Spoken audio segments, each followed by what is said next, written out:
नमस्कार. कथासागरमध्ये आज आपण कथा ऐकणार आहोत. एका पानी के फल की. काय आहे पानी का फल?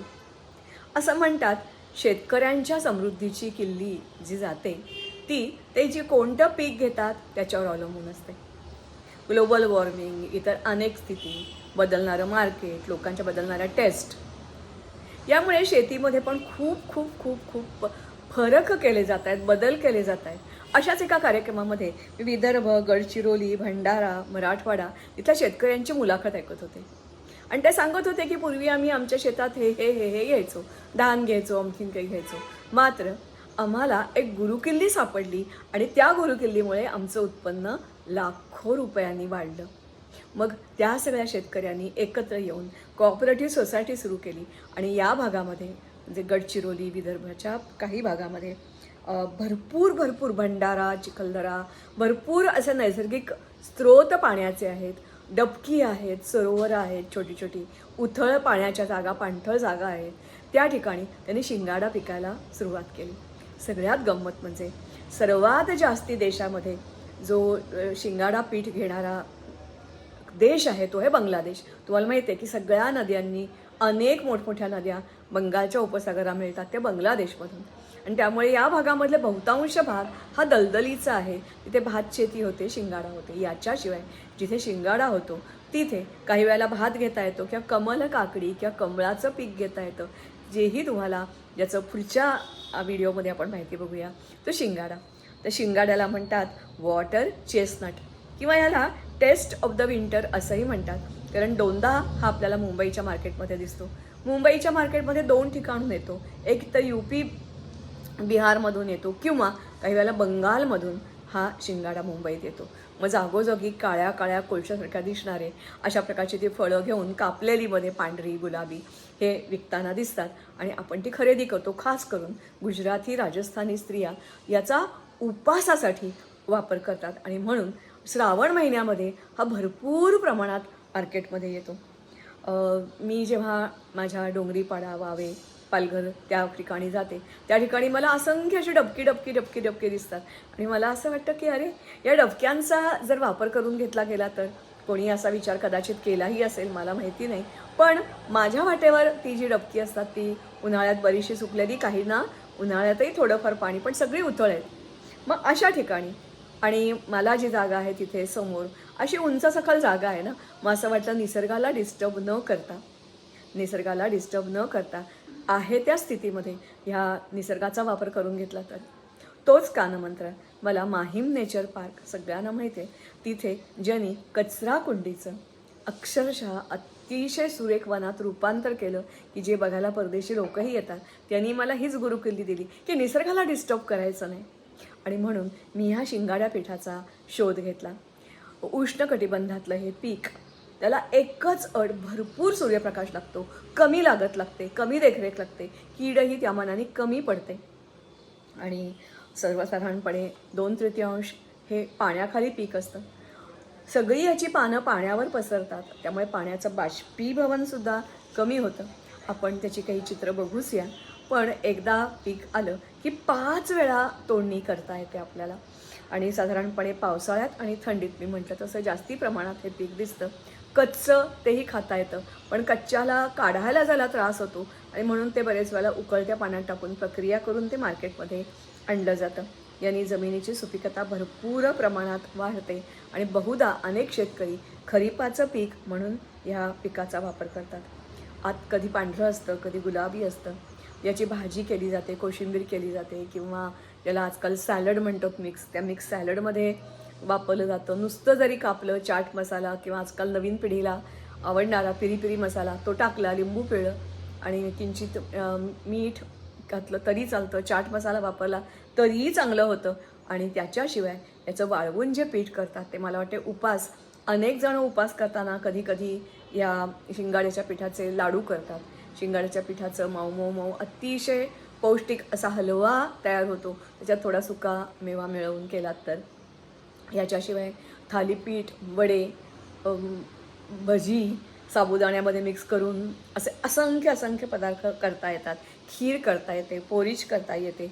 सगळ्यात महत्त्वाचं म्हणजे हा ग्लुटेन फ्री आहे. त्याच्याशिवाय फॅट याच्यामध्ये खूप कमी आहे आणि भरपूर फायबर आहे. त्यामुळे वजन नियंत्रणात ठेवायला, डोळ्यांचे त्रास विकार दूर करायला, श्वसनाचे विकार दूर करायला आणि आजकाल कामाचा ताण, डिप्रेशन या सगळ्यावर उपाय किंवा सगळ्यावर उपयोगी गुण देणारा असा हा शिंगाडा. ॲसिडिटी दूर करतं, युरिनचे प्रश्न दूर करतं आणि ब्रॉन्कायटिसच्या रोगामध्ये सुद्धा उपयुक्त असा हा शिंगाडा. अतिशय पूर्वापार या शिंगाड्याची शेती भारतात केली जाते. मी तुम्हाला म्हटलं तसं शिंगाडा आणि कमळ आणि भात ही आलटून पालटून जर तुम्ही पिकं घेतली तर तुम्हाला खूप फायदा होतो. याची पानं गुरांना खायलाही येतात आणि कमळाच्या तर आपण स्वतंत्र व्हिडिओ बघू, पण त्याच्या पानाची भाजीसुद्धा होते. कदाचित याच्यावरही काही जण संशोधन करतील आणि याच्या पानांचा, देठांचा आणखीन कसा उपयोग करता येईल ते शोधूनही काढतील. आत्ता मात्र आपण इथेच थांबूया आणि आपण वळूया शिंगाडा प्रत्यक्ष दिसतो कसा. कारण आपण फक्त शिंगाडा मार्केटमध्ये आलेला खातो, पण त्याची शेती कशी केली जाते, त्याचं पीक म्हणजे शिंगाडा कुठे येतो, झाडावर येतो का झाडाच्या खालती येतो. कारण त्याच्यातही काही जण गडबड करतात ना, की रताळी झाडावर येतात की रताळी खालती येतात, बटाटे असेही आपले नेते आहेत ना वेगवेगळं काहीतरी सांगणारे.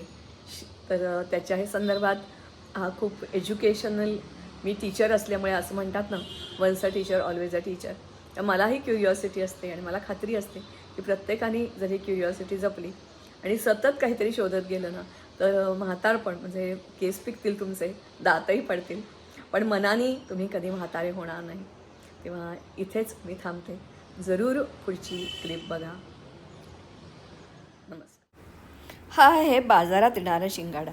खरं बघायला गेलं तर मी सातारची.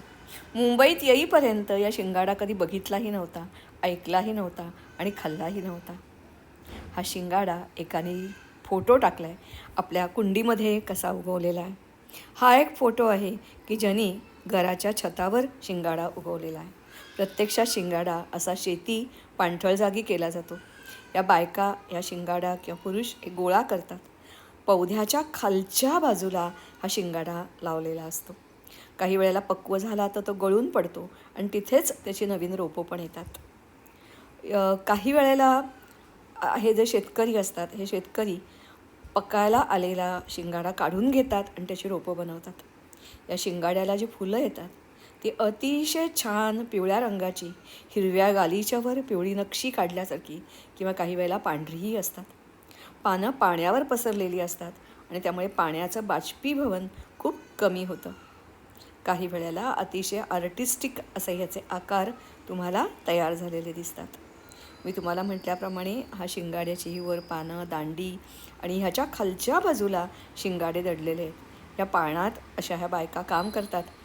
बघितलं किती कष्टाचे आहे. आपल्याला जरा पाण्यात राहिलं की पाण्याला चिखल्या होतात, अमुक काही होतात, पण एवढे कष्ट करून हे शिंगाडे मार्केटमध्ये आणायचं काम हे शेतकरी करतात. हे शिंगाडे त्याच्यापासून अर्थातच वाळवून केलेलं पीठ की ज्याचा मी उल्लेख केला की उपासाचे वेगवेगळे पदार्थ या शिंगाड्याच्या पिठापासून आपण करतो.